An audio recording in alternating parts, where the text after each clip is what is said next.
Have you ever wondered why countries with heavy debt do not print money in large amounts to repay their loans? Well, there is an explanation. But first, let us take a look at the debt burden of a few African countries. South Africa's total debt as of December 2024 was around 300 billion US dollars, while that of Nigeria was nearly 100 billion US dollars.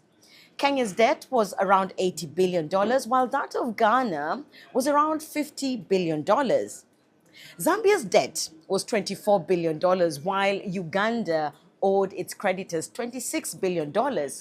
Big figures, right?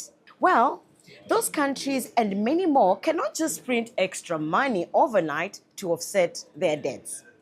Here is why. Printing more money means that there will be more money in circulation. And when there's more money in circulation, almost everyone gets access to money. Remember, money has its characteristics. The two main ones are that its supply has to be limited and it must have the ability to store value. Now, what happens when everyone has money? The prices of goods and services are adjusted upwards so that at the end of the day, the manufacturers and retailers make a profit. This means that people would need more money every day to buy the same amount of goods.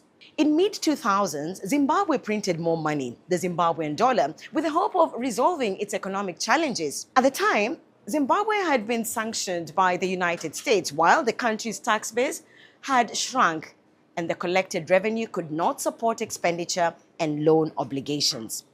But Zimbabwe's money printing intervention turned out to be costly as inflation surged to 231 million%. A loaf of bread in the country in June 2008 was costing the same as 12 new cars in Zimbabwe 10 years earlier. Prices of goods at shops were changing by the minute, while most schools and hospitals remained closed. And an average of 8 out of every 10 people were out of work.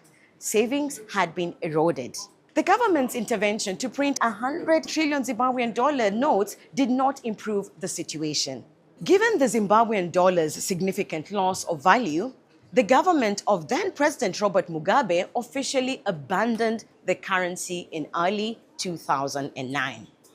Zimbabweans were thereafter allowed to use international currencies for trade, mainly the US dollar.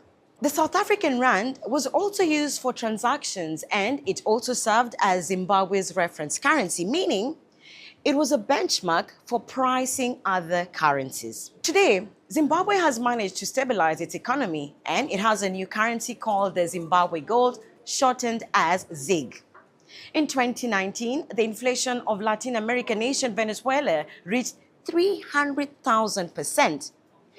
With that in mind, what should be done to improve a country's economy and its ability to repay a debt? The nation has to make and sell more things, whether goods or services. This would make it safe to print more money so that people can buy those extra commodities.